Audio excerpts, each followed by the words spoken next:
So, Tommy, what was it like driving 155 miles an hour in a Mini on the Autobahn? I don't know. I didn't drive that fast. Oh, that's right. It was me. Yes.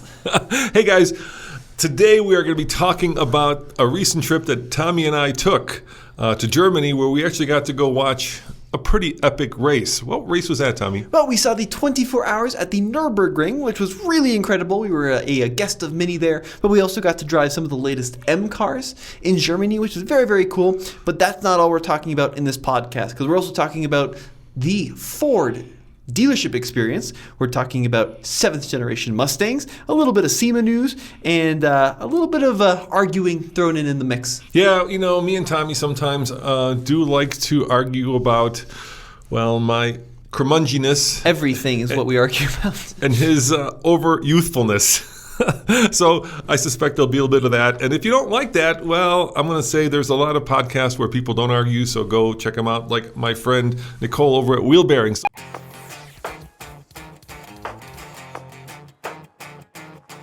Welcome to TFL Talk, the official podcast of TFL Studios, where we talk about the best, and yes, even sometimes the worst new cars. We talk about the coolest and sometimes the least uncool old cars.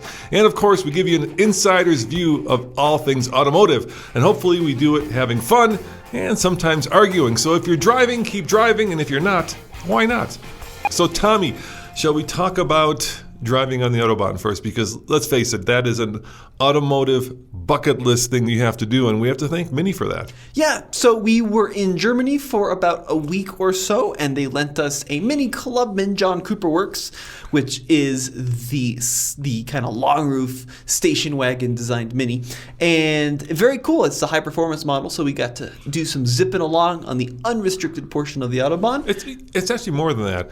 Ironically, it might be the fastest Mini they build. A Clubman Mini station wagon, the fastest Mini they built. How crazy is that? So if you look at top speed-wise, yeah, it's not quite the fastest, because the GP, which is the track-going one, is right, like 10 miles an hour quicker on the top end.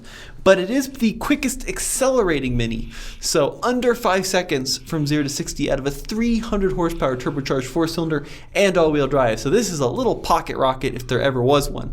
And it's an absolute blast to drive. Really is a lot of fun. Yeah, and it's because, well, let's face it, Mini was purchased by BMW now decades ago, and so the power plant is straight out of a BMW. Right. 2-liter 4-cylinder turbo with over 300 horsepower. It's like 305, I want to say, or maybe it's 301. It's somewhere right around 300, and it's mated to an all-4 all-wheel drive system and an automatic transmission, which just rips off the shifts. So when you get on this thing, it's still a pretty small car. I mean, it's like Volkswagen Golf sized. It just shoots down into the horizon. Yeah, we had quite the week. We were there for the Daytona of Germany. Would you think that's fair to say that? Well, I think that's probably a pretty accurate. Yeah, so the 24 Hours of Nurburgring, of course, is a endurance race where they race around the legendary Nordschleife, which is 14 miles of craziness. Yeah, for 24 hours straight. And the cool thing is you have teams from all sorts of different backgrounds, from all sorts of different speed ratings and budgets. How many cars were racing? It was like right around 140 cars, I want to say. Wow, that is a lot of cars. And this was the first time that Mini has raced at this race in a number of years. So they had a team they were supporting called Bulldog Racing, and they had a bright red Mini Cooper that they were racing in the 24 hours at the ring. So they wanted to kind of show us what it was all about. Yeah, it's crazy. So a lot of drunk Germans, Tommy. Well, a lot yes, of drunk German dudes drinking a lot of beer, listening to a lot of German techno. So we actually got to walk around maybe like, what would you say, 3 or 4K of the track. And it's just surrounded, like, if you've been to Indy and you've been in the infield, or if you've been to Daytona and you've been in the infield, you'll probably understand what this is like, right? It's a bunch of guys and some girls who are using it as a weekend of free-for-all partying. And this is exactly right. Yeah, it pretty much is like a NASCAR race. It's just in the scene of Alice in Wonderland. It's this incredible, beautiful German forest. But yeah, I mean, and they build these incredible structures next to the track, right? So Yeah, they're and like these 2-story German discos that they build. And there's pools and hot tubs that they just erect out of whatever, and there's Out like of twigs and stones. makeshift bars and dance floors, and yeah, I mean, it's just basically a 24-hour party, and people show up days ahead of time to get a spot, and there's like 100,000 people that show up for this race. And you found this bucolic forest that you were filming. What happened there? Well, there's a guy peeing in it, but it was a beautiful forest. At least so I thought. But very, very cool. And I got to kiss a German dude. Remember, we were walking by one of these like structures, and this guy is there with a weird face mask. What was a mask? Remember? It was like this mask. It was like a Viking mask. Viking mask. And there's this girl. He looks at me, and in German he says, "Kiss me or get shot." And, I kind of forgot about COVID, and I'm like, screw it, I'll just kiss him. So I kissed a German dude after like 15 other German dudes that already kissed him. You should. Well, she had a squirt gun. You should clarify. Yes, it was a squirt gun. This is not the start of some like it wasn't weird German sex thing, but it was very, very weird. Yeah, it was like you had to kiss this guy to pass to the next corner. But it was an amazing experience because the cars race all night long, so it's not just a couple of hours and then it's done. The race started at like 4 p.m. and then people are out. It's like Le Mans but with a German twist. Yeah, people are out having fun all night long and then into the morning and then into the next day. And the track is built into a very hilly area of Germany, and so we had to go up and down hills, traverse giant piles of empty beer bottles and schnapps bottles, and it was just a really cool scene. And we actually got to go into the pits, so you could walk around and see all the pre-partying that was happening and preparations for the race. And the really cool thing about the race, Tommy, is it's all kinds of cars. It's not like a Formula One race, right, where there's teams that are basically racing the same car, or same thing with NASCAR, right, where they're racing the same car. But because you've got a track that's 14 miles long, you've got everything from these German touring cars, which are like, full-on Porsche GT3 race prep vehicles, all the way to a Dacia. Can you believe that? There was a Dacia that was racing. Yep, and then you have different budgets for all the teams. And when you have 140 cars, right, like there's a lot of carnage which ends up happening. So it's a lot of closing speed. A lot of very entertaining action going on during the race. But it was incredible. Mini had set up this really cool camp for us, built out of like old shipping containers. So they created this little, down one of the back straights, this little compound that had, I think, 40 of these containers, which were outfitted with beds. And then in the middle, there was like a food tent and a little viewing area. And it was a beautiful setup that they had going on. They were really excited to be back at the 24 Hours at the Nürburgring in a Mini Cooper, a race-prepped John Cooper works. Yeah, the problem with their car was that it didn't last that many laps, did it? Well, they kept getting run into, and they got run into twice by the same driver, which was just very unfortunate. But it's one of the challenges of the Nürburgring is you've got so many different speed levels, so many different vehicles at the same time. I think there's a lot of bumping that takes place. Yeah. And you got cars closing at like 100 miles an hour, that, difference in top speeds. Yep, and then, so they got knocked out, I think, on lap 1. They were able to fix what was causing the problem, and then they went out again in the nights, but then they got knocked out again on like lap 19. And they said they could have fixed that problem too, but it would have not made sense because it was so deep in the internals of the vehicle. Yeah, and apparently a Mini has a lot of complicated and sophisticated parts that are very close to the skin of the car. So if you get bumped, things break that are important to keep racing, which who would have thunk? A Mini has a lot of stuff stuffed under the hood. What I liked about it, though, is it wasn't like a shell of a race car with nothing related to the production model, like kind of like the Dakar. No, it was a full-on Mini. Yeah, so it had like standard bodywork. It had the standard dashboard with the interior, with like the gauge cluster and the dials. Can I whisper you a secret? And it didn't have a interior, but it did have like a giant fuel tank in the back, and it was very cool. Okay, whisper a secret. It was a GP. It was not a GP. It was a GP. It was not a GP. He won't admit it, but it was a GP. They had the engine out of an all-4 Countryman, or Clubman, excuse me. So same engine that we were driving. What color was under the red? I don't know. You saw it. Come on. I didn't see what color was under the red. It was a GP color. It was a 2-door Mini hardtop GP. with GP wheels and a GP front bumper. Interpret that as you will, but they swear it was not a GP. And if the folks at BMW Mini swear that, you got to listen to them to some extent. All right. Well, one other thing before we move on. There was a really epic crash that we need to talk about, which was one of those KTMs, right? They did the, what was it? I think it was the Crossbow or the Expo. Yeah, the next, like the race car version. But yeah, it was racing along, and then it caught on fire, so it pulled over, and the fire... As cars do. Yeah, fire team pulled up, started to spray it out. Driver got out of the car, and then the car started to roll down a hill while it was on fire.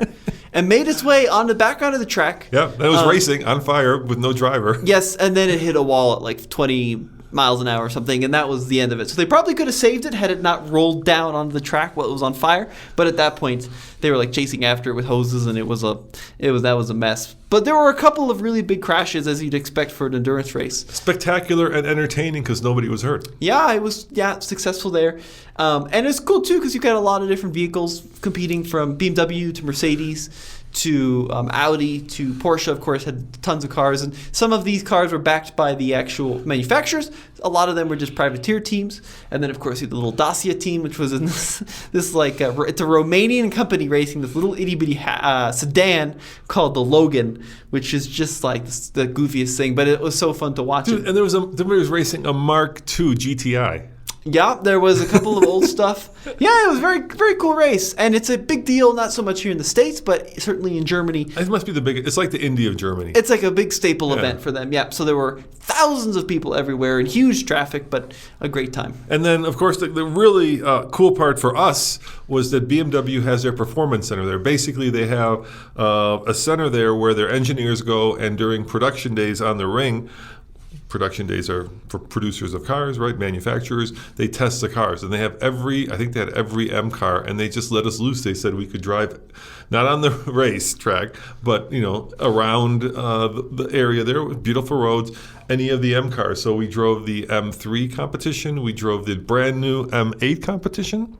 Yep, and then we also drove the all-electric iX M60, which is the crossover SUV with over 800 pound-feet of torque.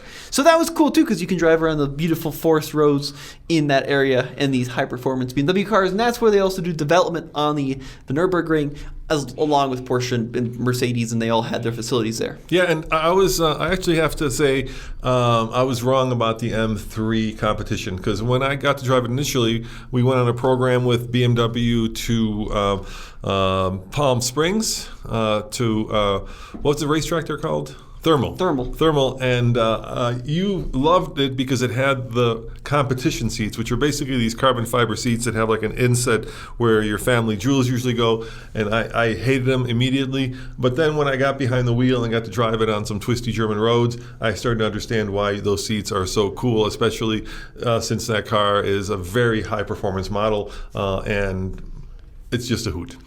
Yep, and then we also drove the M8 competition, the Grand Coupe, which is the big four-door kind of Grand Tour, also with those insane carbon buckets. That one I didn't get, because look, that's a Grand Tour, right? The M3 is definitely a performance car, that's track tuned and meant to go on a racetrack.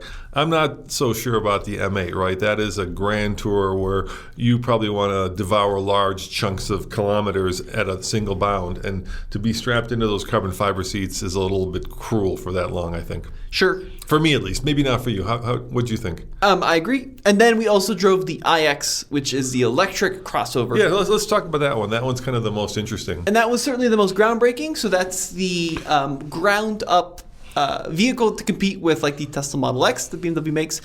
If the M60, you're looking at well over $100,000 for this vehicle. But it was an insanely refined experience with this very spaceship-like airy cockpit and lots of open space and these white seats and just crazy things, and a soundtrack composed by Hans Zimmer, and it was specifically tuned for the M version. And I mean, it was a magnificent. When you say soundtrack, you mean the electric motor? Right. Yeah. Has an artificial enhancement that makes it sound like a land skimmer. You have to consider too, when you start the car up, it goes like whoosh, whoosh, whoosh, whoosh. It does all these cool sounds. I like that.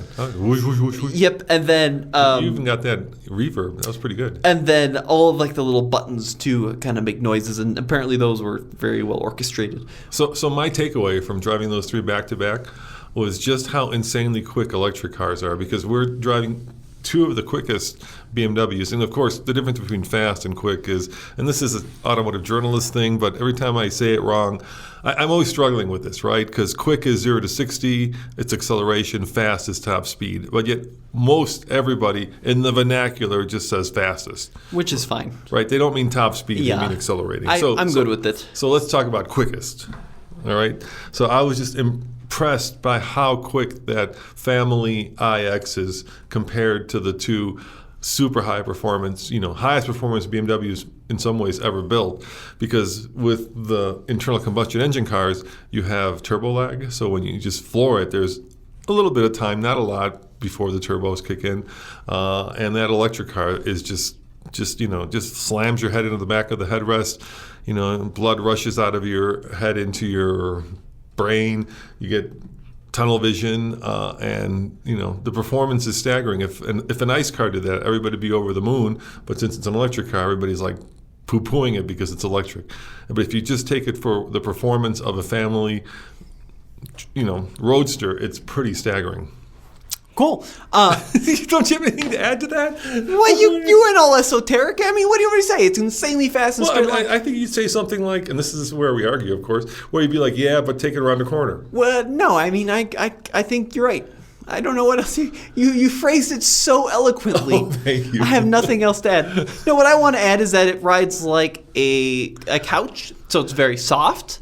I'm not going to use any of your crazy metaphors because I do not have the brain capacity to come up with them, but it's like a very cushy and soft ride. I thought it rides much better than a Tesla Model X. I thought it's a little bit more kind of engaging, believe it or not, than the e-tron in some ways, but it felt like a bank vault going down the road, which is exactly what you want out of your luxury SUV. It's got an enormous battery. I think the range is like 270-something miles because this is the M60 with the big wheels and all the power. It's got the same, it's the same front motor as a standard iX, but a beefed up rear motor, if I remember right, and it has an overboost function as well. But yeah, I think BMW has a major winner on their hands with the iX. It kind of took the greatest hits of the i3, which was a groundbreaking city car from 2014, and then wrapped it into a more cohesive and a better integrated package for longer trips. Now, see, this is where I get a little confused, because to me, like, BMW is out there trying to figure out which bed is right, like in the Goldilocks, right? So the i3 was this little city car that was, made of a carbon fiber composite. The i8 was this hybrid that had a 3-cylinder that looked like something out of the future. And now they come out with something that, like you said, a driving couch, right? It's basically the closest you're going to get to it in terms of design and style is maybe an X7. Right? And it feels like it doesn't, I don't understand how it fits into the brand. It almost feels like, hey, we tried these two really cutting edge, unique cars and they didn't sell, which, let's face it, they didn't sell, right, in the numbers that BMW wanted it. So let's do an SUV and let's make it electric. But it doesn't seem to organically come out of the brand. Whereas for me, like the i4 M50 that we recently tested makes a lot more continuity sense from a BMW brand and DNA perspective. I think the i3 did pretty well for BMW. Yeah. It was a really... I think they sold 200,000 units over like 5 years. And you have to look at also global sales. I mean, it's not just I mean US. Globally. Yeah, they did pretty well globally with the i3. I think that I like the approach that BMW is doing with this new EV plan, because if you want, like you said, the BMW driving experience and the BMW feel and the conventional BMW vibe, go for the i4, right? It feels like a 4 Series Grand Coupe, which is to say it drives incredibly. It's very nice and tight and taut, and it's nothing out of the ordinary. But if you want the spaceship that has no center console, right, and has this like dual controls, get the iX. Let me give you a point where I'm confused, okay? Now, we drove the, it's up there right now, the M3, and we drove the M8, right? And the first thing we did in those videos was what, Tommy? First thing that we did action-wise, we opened up the hood and looked under the hood. Sure. Right, just to see what the heart of the beast is, right? With the iX, you can't open up the hood. It's like a completely different company. We've decided that whatever's under here you don't need to see, all right, or whatever's under here isn't interesting enough or isn't practical enough for you to look at, so you can't open it up. In fact, if you want to fill washer fluid in, the little BMW logo on the front serves as the washer fluid receptacle, so that's where you pour it into. Can you open the hood on the i4? I don't remember what was underneath there. Yeah, I think you can open I think we did it. It was a big air. We opened the hood on the i4, and there was a big air intake on it that had some leaves in it. Remember? Yeah, there's nothing to see though. It's just a cover. But you see what I'm talking about in terms of like it's not about what there is to see. It's in terms of like what the DNA of the brand is, right? BMW is a performance brand, and that has always been based on the power plant, right? Yeah, but you can't see the power plant. All it says is BMW I. It's just a black piece of plastic. If you could see like the motor and the wires, and I mean, I think there'd be a cool way. This would be a great thing for a manufacturer to do. Come up with a way to actually see the components in a manner that's just not scary looking orange wires. I mean, if you could like encase the electric motor with like a plexiglass cover so you could see the internal workings, that would be cool. Right, but this isn't cool. This is just a black cover. I'm going to give you an analogy, and I'm going to use a watch as an analogy because everybody now is talking about watches. Watches are like super hot, right? So imagine if Rolex decided that the next Submariner, it wasn't important for you to see the face of it, right? The beautiful face of it. Because that's what always was the Submariner, right? It has this beautiful face. It had this interesting like design, but that's not important for us anymore. All we're going to show you is the depth that you're at. It makes no sense to me. Yeah, I don't understand that reference at all. No, but what do you mean? I don't understand watches. I don't know what a Submariner means. I mean, part of the mystique of the Rolex is this beautiful face, right? All the intricacies, and that's what makes it cool. That's what speaks to the heart of it. So, I mean, the Submariner was this cool Rolex that you could take to like 50 million feet below the ocean, and it would keep telling you time, and it wouldn't get water in it, right? And part of the charm of the watch was, or the Daytona. Let's use the Daytona, right? It had the Daytona logo on it, and so it represented what that watch meant to the racing industry, and the way that BMW power plant represents what it means to the car. And all of a sudden, the next Daytona comes out with just two hands and a bunch of numbers on it. I don't understand. Why would you do that? But this doesn't tell me anything about how the BMW is made. Or I mean, the issue is, it would be really cool if you opened up this hood and it showed you the intricate electronics and presented them in a nice way. But this just shows me a piece of Tupperware. I don't need to see this. I don't know what this is. I think that's what the engineer would say.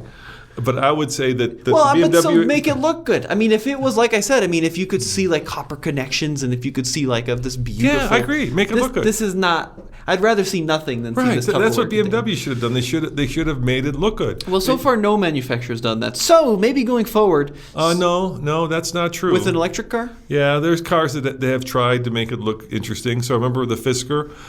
You couldn't see anything. The Fisker had this view cover inside the vehicle where you could see the battery. I'm not saying it was a successful attempt, but it was an attempt to show you. There was this little clear a panel in the Fisker car where you could see the battery, but all it showed you was this stainless steel plate, and you couldn't see anything else. It was just a piece of stainless steel from the top of the battery. But you said there was nobody who's done it. I'm giving you an example. Yeah, but they did it. And it wasn't under the hood. It was in the car. Yeah, that was a pretty bad attempt. Anyways, it'd be really cool. I think there's an opportunity there. There's ways to make engines look beautiful by you know. But you see, I think my point was, I don't understand why that car harkens to the BMW. I think, look, I was just listening to a really fun podcast that Eddie Alterman did. He used to be it's called The Car Show, right?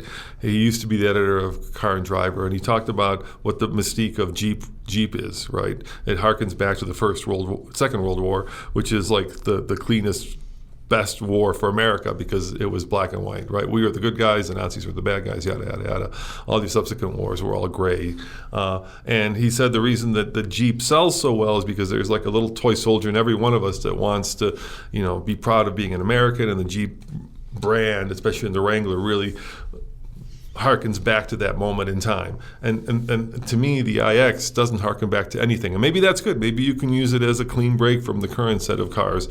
But I just feel like it needs to harken back to something that's more BMW than just a hood that doesn't open. So let's keep going with our kind of description of the trip. Yeah. So once we left the Nürburgring, we actually spent over 2,000 miles in this mini Clubman. And I do want to talk about the Clubman for a little bit because it's an interesting model.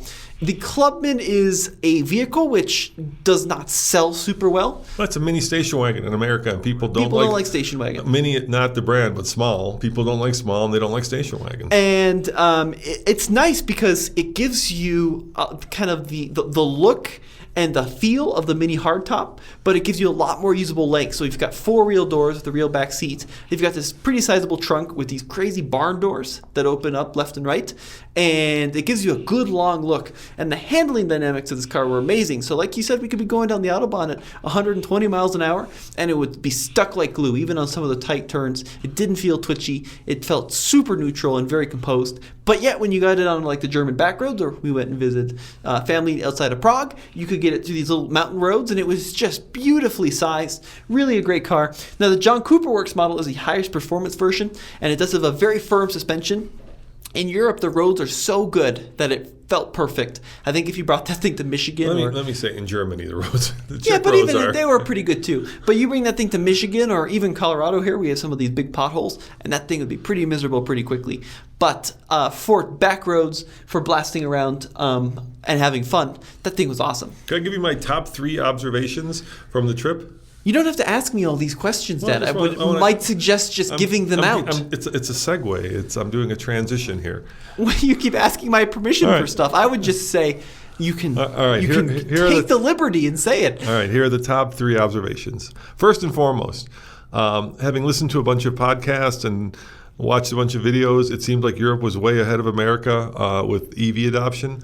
I think I saw a total of 4 EVs in Germany in the week that we were there. There are no EVs in Germany as far as I can tell. Well, tons of chargers, but no EVs. We did see a couple of Teslas. I think we probably saw 3 or 4 Teslas, which is about 3 minutes of driving here in Denver, Colorado. I went grocery shopping at our local supermarket. Mm-hmm. There were 2 Model S's, 2 Model Ys, and a Fiat 500e. That was more electric cars at the supermarket here in Boulder than I saw probably in 3 days of driving on the Autobahn. I did talk to some interesting folks at the Nürburgring, which was pretty cool to get their impressions on Tesla. Yeah. And the general consensus is they do cool technology products that are very poorly made. So they have this kind of reputation for being half thrown together. And certainly there's a lot of kind of national pride in the car industry in Germany, and that could be part of it. But yeah, very few Teslas. And I thought I'd see like a lot of ID4s from Volkswagen, ID3 e-trons. I maybe saw 2 or 3 in the 4 days that we were in Germany. And even in the cities, you don't see them anywhere.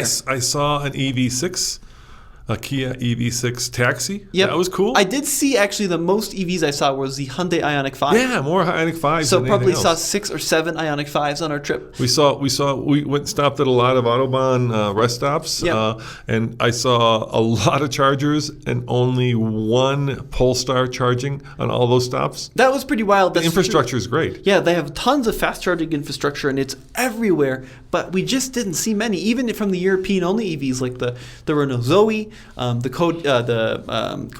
Skoda Enyaq. Didn't see many of those. I mean, it's incredible how dominant the gasoline vehicle is still in Germany. And in the Czech Republic, the same thing. We maybe saw a couple more, but it was so rare. Yeah, it's weird. So that was my biggest takeaway. I thought maybe it's Norway, because Norway has like 50%. Oh, I bet. Yeah. New cars, or maybe even higher than that. But Germany has a long way to go before you see a lot of electric vehicles on the road. So what were number 2 and 3 takeaways? Number 2, this is interesting. The drivers in Germany, especially on the Autobahn, have incredible lane discipline. Yeah. And the drivers in the Czech Republic have horrible lane discipline, and they treat you like they're like all want to be Formula One drivers, right? They all want to be Max Verstappen for some reason. And when you're in a Mini, whether the guy behind you is in a ratty Skoda or a giant truck, they will get right on your butt. The Mini has very little like street cred in the Czech Republic or in Germany, unfortunately. I thought that it was actually not as bad as you were saying. But a lot less street cred than it should have, right? Our Mini had 300 horsepower. Well, tell them what happened when the Volkswagen plumbing van with the ladders on top got behind you in the unrestricted zone. Well, yeah, I mean, so basically in Germany, you drive on the right always and then pass on the left. And I was cruising down the Autobahn in a very desolate area, de-restricted, and we were going like in the right lane at like the equivalent of 100 miles an hour, and then 110. And there was this guy in a Volkswagen Transporter, which is just kind of the work van of Europe. With ladders on the roof. Yeah, and then he came up behind me at like 100, so I'm cruising along, and then I'm like going like 110 in the right lane, and then he speeds up to 110, and then I pass someone on the left, go back in the right, doing like 125, 130, and he is still like right on my bumper. And then eventually he passes me at like 130 miles an hour because I ran out of cojones. But yeah, it's very common. The fastest car on the Autobahn is the Volkswagen Transporter. We see him everywhere. Do you think that same guy would do that if you were in a 911? Yes. I don't think so. That guy was he wasn't even racing. He was just trying to get to his home. And every Volkswagen Transporter van. I think you're going to get some deference if you're in like a 5 Series or a 911 I could not or an believe, AMG model. I could not believe in Europe how people rag these vans. I mean, this is kind of like the size of the Mercedes Metris. It's just a small work van. But be it the passenger shuttle version, every Volkswagen Transporter was full throttle, left lane of the Autobahn, doing like 130 miles an hour constantly. We were there with Mini. In the Mini world, you always have like 3 versions of the car, right? You've got the base Mini, then you got the S. So let's say it's a clubman. So the base would have, 200 horsepower, the S would have 250, and the JCW, John Cooper Works, would have 300, which is a boatload of horsepower for a little tiny-ass car. It's a little optimistic on your power numbers, but yeah. I'm paraphrasing, okay? So you think you get some street cred in a tiny car with 300 horsepower, but no. I felt like in Germany we did. Really? I don't think people know. I think we did. Yeah, we did not get any in the Czech Republic. No, we just no. didn't see any of them. Also, I don't want to rag on Czech drivers too much. 80% of them were excellent. It was just like 20% that were very aggressive. That are Max Verstappen on your butt, like trying to pass you over a double yellow around a corner with a bicyclist. So what was your third observation? That their rest stops are much nicer than ours. They do have beautiful rest stops. Oh my God, the bathrooms were spotless. You have to pay for them, but they were spotless. Beautiful, and the well-staffed convenience stores. It was great. Here it's always a crapshoot, right? Although every time we filled up this Mini, it was like $80-$90 from a quarter tank to full. So their gas prices are far more expensive than what we're looking at in the States. It was very, very expensive to keep that Mini full. But yeah, the rest stops were wonderful. And in America, it could be anywhere from like a Brazilian brothel to, a Vegas casino when you hit the bathroom at a gas station. It's just always terrifying. A huge thank you to Mini for loaning us this car. It was a great trip.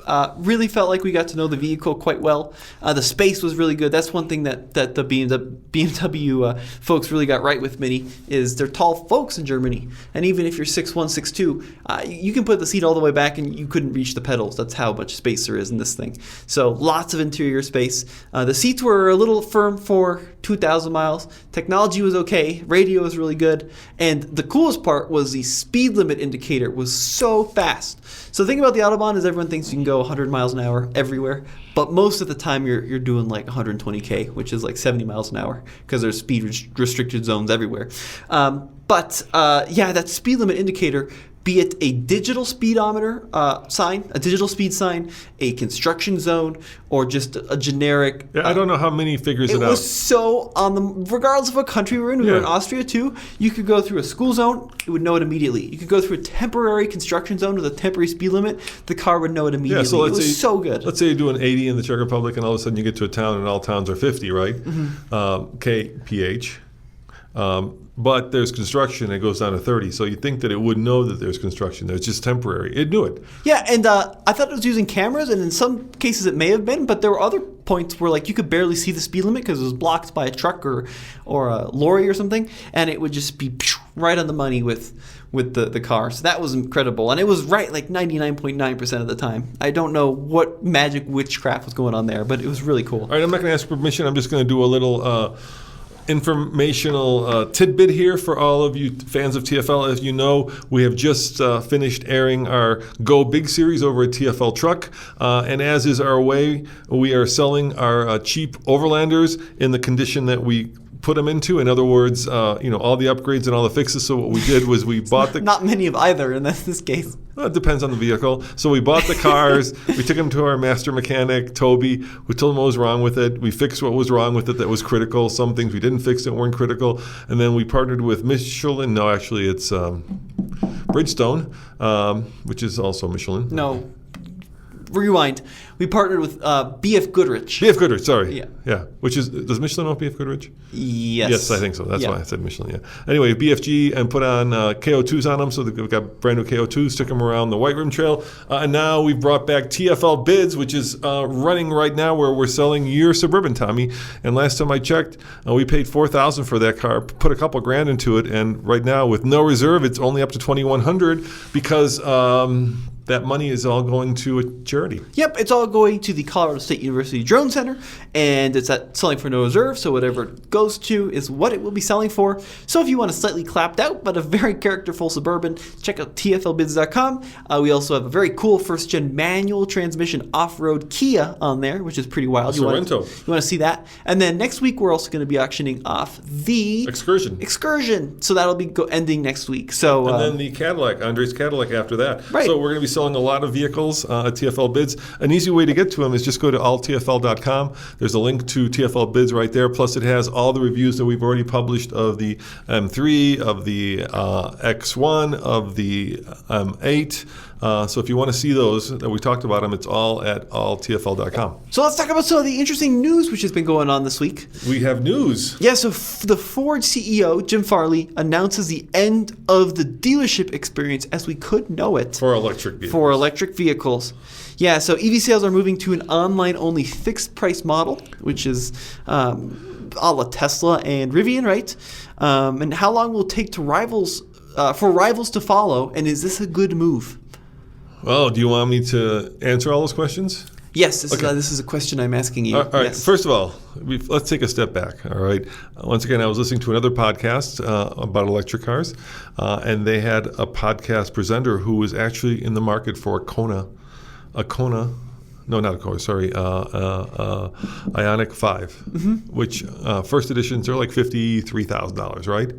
And she went to a lot of Hyundai dealerships, and guess what they were asking for? 10K over. Yeah, there you go. And what do you think she did? Probably not buy the Ioniq 5. What do you think she bought? I don't know. She bought a Tesla Model Y. There you go. Because for 10K more, you can get a Tesla Model Y with a no, market adjustment, at least no obvious market adjustment. So I was thinking about that, and I thought to myself, all these Hyundai dealers are now basically helping to sell more Teslas. I mean, that's what they did. That's what the dealer did by asking 10K more. They took a customer who was ready to purchase a Hyundai Ioniq 5 and basically sent them over to a Tesla dealer or a Tesla.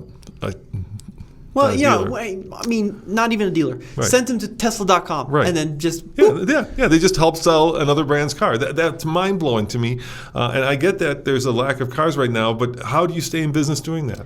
Well, I mean, and how does Hyundai corporate feel about that? Probably not great because they don't have a lot of control at the end of the day of what the dealer sells their vehicle for, right? It's a very separate model here in the U.S., which is kind of foreign to some folks. But in the U.S., for the vast majority of the part, you can't buy a Hyundai from Hyundai. You have to buy a Hyundai through a dealer which acquired the Hyundai from Hyundai. And what's going to happen a year from now when we're flooded with cars again, and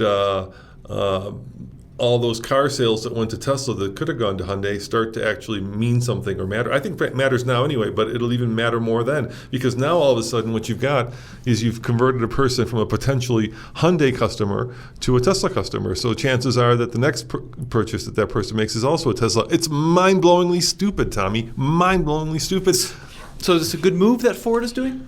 Yeah, it's a really good move, It's going to be tricky, though, and they're going to face a lot of opposition I keep hearing that. The current dealer model, as well as legislation, because there's a lot of legislation put in place that makes it difficult for a dealer or an OEM to sell directly. Yeah, but if Rivian can do it, and if Tesla can do it, then Ford can do it.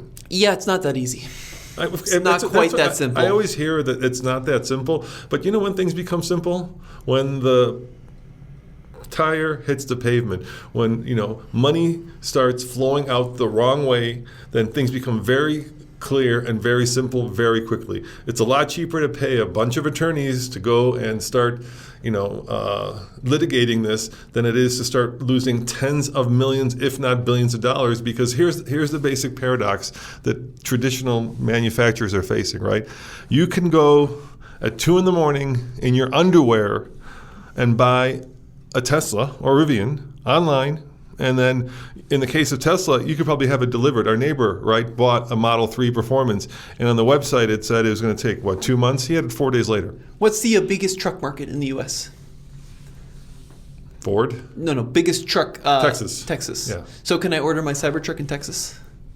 Yeah, that's another baffling one. So there you go. Why? So it's not quite that simple as you make it sound. Well, so, but that's one example. It's a pretty big example, though. Everywhere else in the country, you can do what I just said in your underwear and get a Tesla, whereas you have to. I was listening to Consumer Reports podcast, and they were talking about like how to go and buy a new car, and they said it's like going into battle. You have to be prepared to spend the whole day cross shopping and be prepared to walk out. It's just horrible. Yeah. So which of those two models is going to succeed? No, I mean, it really is going to get to the point where companies are going to live or die by, the sales experience.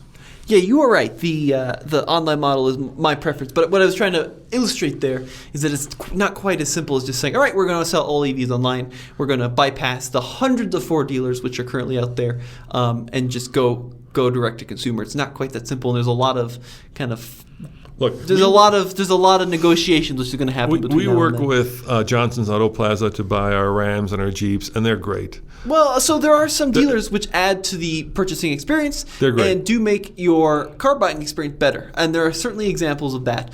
But there are a huge number of dealers where the salesperson is an obstruction between you and the automobile. In a lot of cases, if you're a car person, like listening to this podcast, you probably know more than the salesperson knows. And it's not like they can answer the nitty-gritty questions. Heck, a lot of salespeople don't even know what is on their inventory lots at any given time, what's showing up, when it's showing up. And then, of course, you get the dealer markups, and you get this horrible negotiation thing, which feels like something straight out of like a smoking room in the 1970s. And yeah, I mean, there's a lot of bad dealers out there. Now, there are a lot of good ones, too. Johnson's Auto Plaza is a really good one that we've used a bunch in the past. And their salespeople are knowledgeable, and they can help us really quickly. And this is not a commercial. They don't pay us. No, it's just our honest experience. They don't charge over sticker. They understand the value of maintaining customer relations and maintaining customer experience and return business. And when a dealership model works, it's great, Tommy. The problem is, more often than not, the reality and the promise are two different things, right? You would expect that a great dealership, you walk in, you're met by a professional salesperson who understands the product inside and out, who takes your expectations and walks you through the different models and picks the best model or helps you pick the best model out for you, gives you the pros and cons, and then, fill out some relatively straightforward paperwork where you're not strong-armed into trying to buy extended warranties and film protection and rust proofing, yada yada. You know the typical dealer tricks. And then you're handed the keys to a car, and you drive home feeling like you've just had one of the best experiences of your life. That's the potential of a dealership. Unfortunately, all too often, especially nowadays, it's the exact opposite. Right. So over the exact opposite, I'll take the online. Well, and like with a good deal, you get to know your salesperson. You get to go back when it's time to make your next purchase. And if it breaks, they fix it. Yeah, and there's some loyalty there. But yeah, I mean, for the most part, especially now that, ever since the market has exploded, it has illustrated the biggest problem with dealers, right? And that is their freedom to basically apply any price they want to any vehicle at any time. Right? Which works out in your favor if there's a surplus of vehicles. And that is one of the big advantages of a dealer. I mean, when there's a lot of cars on the lot, the Tesla is going to be what the Tesla's going to be for the most part, right? There's not a lot of negotiation there. Whereas if you're buying like a Ram 1500 when go-ins are good, oftentimes they'll throw some cash in the hood. MSRP is 36, this one's going for 34, 35, or in some cases MSRP 55, this one's 45 grand like we saw in the start of COVID. But when times are bad like now, then the market switches, and then all of a sudden it's like this car is X. Oh, now it's going to be $10,000 more than the MSRP. You're absolutely right. And the other thing I have to say is maybe this is a rant coming, Tommy, but I'm really getting sick of online sales.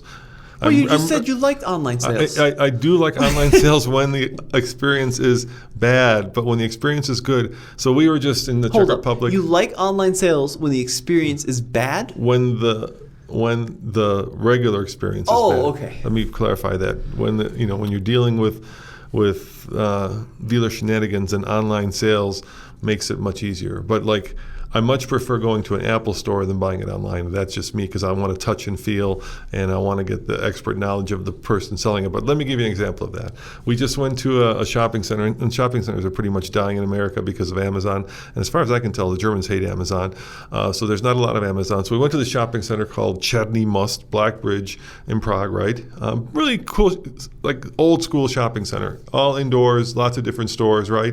And I just bought this new watch. And once again, not a commercial. It's a Garmin Solar 7X, and it's pretty complicated. It does a lot of cool stuff. Like this is my favorite. It's got a little. Look at that. It's got a little.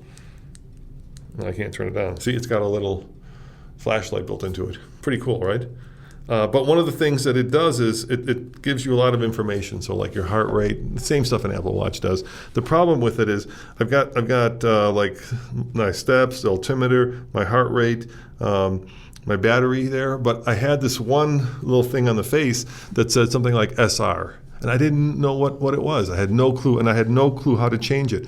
And there was a Garmin store at the shopping center. So I go in there, and I'm like, hey, dude, the sales guy behind the desk, what's this? And he goes, I don't know. And I'm like, hey, can you put the battery status in there? And he said, sure. And now I've got my battery status. That's very satisfying to do. But why didn't he know what SR is? He's selling the product. I don't know why I didn't know. But the problem is I tried to Google it, and I tried to use a YouTube video to figure it out. And the only YouTube videos I got were like happy people running and jumping and triathloning, and nothing that actually told me how to change what that SR thing is or what that SR thing meant, right? So having a knowledgeable person, even though he didn't know what it was great because that person then was able to change it and get me exactly what I wanted. And it was really fun walking around like trying on shoes, stuff that kind of sucks online. Well, there you go. So there is an advantage to the dealer model. Oh, there's absolutely an advantage when they don't take advantage of it.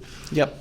All right, so next up in the news, the 7th generation of the Mustang is set to offer a manual transmission based on some teaser image shots. How many cars do you think in 10 years will have manual? Like 10? Yeah, it's going to be very few. Well, it's going to be the 2024 Mustang, and it could even be like a hybrid V8, which would be pretty crazy. What does this mean for the future of the Mustang? Well, I think it's cool. I mean, it's showing that it's still an enthusiast-branded car, and it hasn't gone total crossover on us, although the Mach-E would probably beg to differ. And then will this final Mustang generation, will this be the final Mustang with manual? Very well could be. The next one could be all electric. I hope somebody builds an electric manual. How we had this argument. There's just I know. I don't want to go back though. into it. It'd be so cool if they built an electric car with a manual. I would love that. Why not? I know it's stupid. It's like adding a manual transmission to your toaster. I mean, it wouldn't add to the toasting experience. No, you know what it's like? It's like adding that stop button to your toaster where you can make it pop out early when it's because burning. that serves because you set it for muffin and you have toast in there. That serves a purpose. A manual transmission wouldn't serve a purpose other than to be fun. Lets you have more control. No, it would not. It would not give you more Just control. Just like the stop button. It would absolutely not. Or the bagel button. It would absolutely not give you more control. It would just make it more fun maybe, but because... Why wouldn't it give you more control? Of course it would. Well, what more control do you get? You don't get any engine braking with a... You could design engine braking into a manual transmission. Well, I mean, you get regen, but... Right, you could do like first gear gives you more regen than second. It's the way that it currently works, you could do that. So if you wanted... Right now, if you want to pick engine braking, right, you have to select it based on like there's either high or low. Basically, that's all you get, right? Most electric cars, you get high or low. That's it. the big with a manual, you could say like you could instead of like downshifting, just 6 different regen modes. Yeah. God, that sounds horrible. The thing about the reason you need a transmission in the first place is because of the torque curves on an internal combustion engine, right? You have to build a torque from... How about off-roading? Wouldn't you want a manual? No, absolutely not. From an idle situation all the way up. But an electric motor gives you a flat torque curve. You get instant torque from 0 RPM. Kind of similar to a steam engine, actually. Steam engines make their most torque at 0 RPM. Do they have manual transmissions? They probably have transmissions. I don't know. I don't know steam engines. Yeah, some do. Some of those tractors had like dual ranges. So yeah, I mean, maybe there's a purpose for off-roading, but I don't need 6 gears. I just need a high and a low. Right, and if you look at like efficiency-wise, Porsche kind of nailed it with the 2-speed in the Taycan. All right, let us know in the comments below, please. Would you like an electric car with the manual transmissions? And more importantly, Tommy, do steam engines have manual transmissions? You can buy a car with a manual transmission, or you can build an EV with a manual transmission. So like all those EV conversions, like EV West, I think it's EV West, does a Volkswagen kit. They all just basically bolt a motor to the existing transmission. And then you know what they tell you to do? What? They say just leave it in third. You can shift, but they're like there's no point in shifting. So does that mean that the next Mustang won't be electric? Probably not. I don't think it's rumored to be electric. I think it's rumored to be a hybrid, but not fully electric. Yeah, some cars are much easier to convert to electric in terms of their persona than some others. And a Mustang is going to be really hard. Like Ferrari's going to have a Lamborghini. They're really going to struggle with electrification. Very true. So GM and Ford, as well as Honda, are all said to be exiting Sema.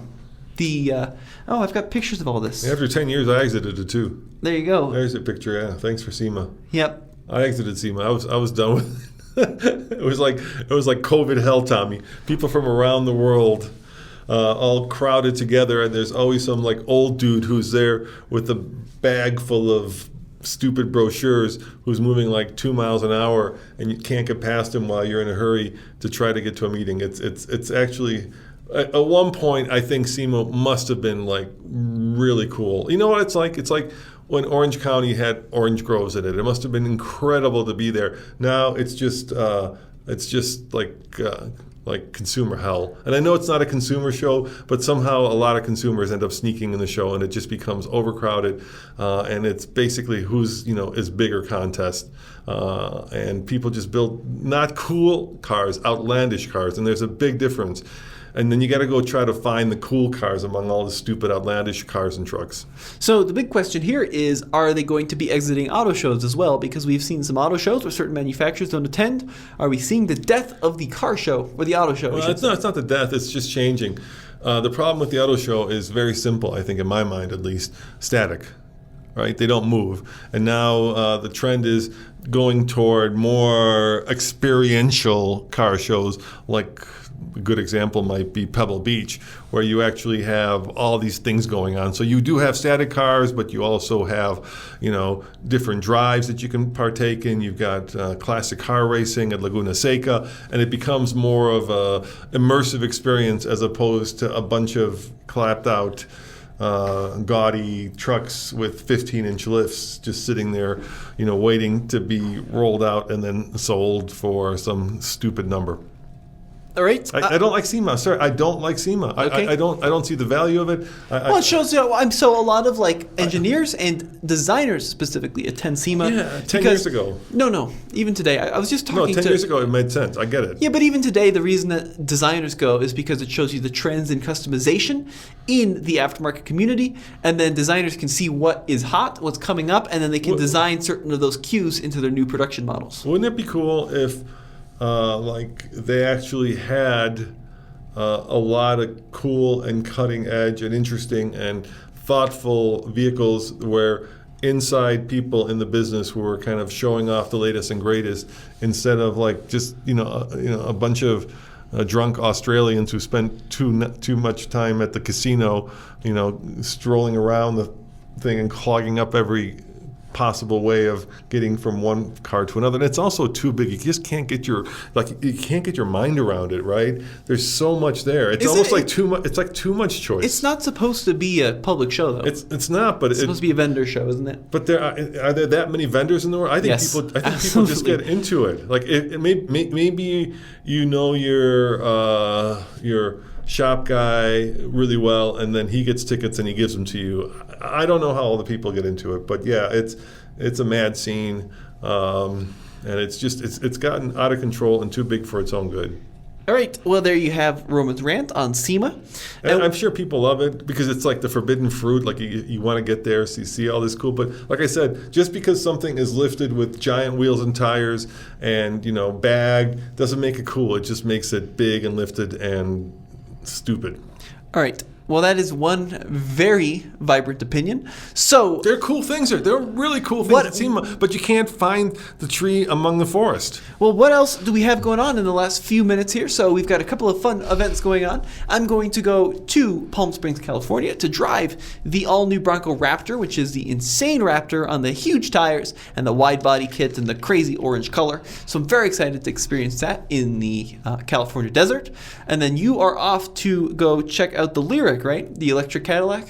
Yeah, and we can announce it here. We have a Lightning, Tommy. Well, it's built yet. Our Lightning has been built. Okay. And I'm going to go pick it up hopefully on Thursday with Andre, and we're going to try to be the first to road trip it all the way back from Detroit to Colorado. So we're going to see what it's like to road trip a Lightning. We're going to be doing a video series where we're going to be driving it to where, Tommy? The farthest northern place in North America, which is Prudhoe Bay. There you go. Yep. So we're going to be doing an epic road trip with it, trying to drive the first electric truck all the way up to Prudhoe Bay. Maybe we're not the first, but we're going to say we are because I don't know of anybody else who's done it.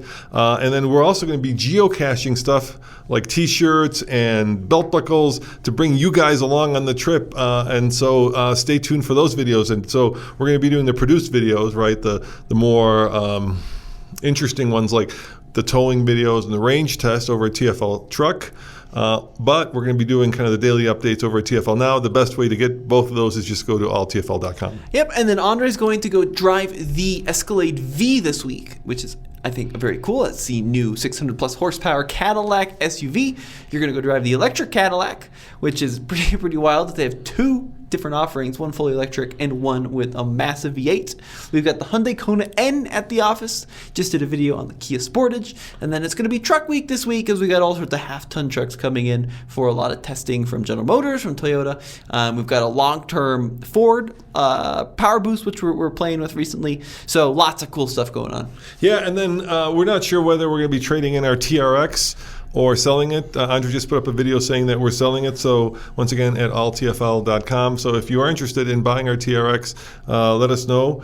We've already got an offer from the dealership, I think, for $82,000 as a trade-in. Those things are selling, unfortunately, or fortunately, depending if you're selling one like us, over 90 to 100K because, well, there's no trucks available. And, Tommy, I kind of did a bit of a rant on the dealership model, but I think the dealers are also experiencing a pretty bad time. I think initially it was like, hey, we can sell things at over market, but now I keep driving by these dealerships and they have no inventory. It's got to be frustrating as all hell sitting at a dealership with 3 trucks and 2 Jeeps parked in front. That's all you got to sell. That's got to be pretty boring and terrifying at the same time, don't you think? Yes. If you're a dealer, let us know. What's it like? I would love to do a story. What's it like working at a dealership where maybe what you're selling are used cars out of the auction or trade-ins? But certainly, every truck and car that you've got coming through the door has already been spoken for, right? I mean, that's probably what's happening. Most people are pre-ordering these vehicles and they're just picking them up. So you're just kind of handing over keys and saying, good luck. All right, well, let us know what you think in the comments section below. This has been a fun hour of podcasting, and we will see you on the next TFL Talk podcast. See you next time. And remember, TFL bids if you want Tommy's... is it clapped out, Tommy, the Suburban? Very much so, yeah. I agree, it's clapped out. But it's cheap, and mechanically it's good, right? We'll go with it. No, it is good. We had our mechanic take a look at it. So the driver's door needs to be slammed hard to close, and, the back... It's pretty good, yes. The back barn door doesn't quite close. But for $2,500, come on. All right, we'll see you on the next podcast. Ciao.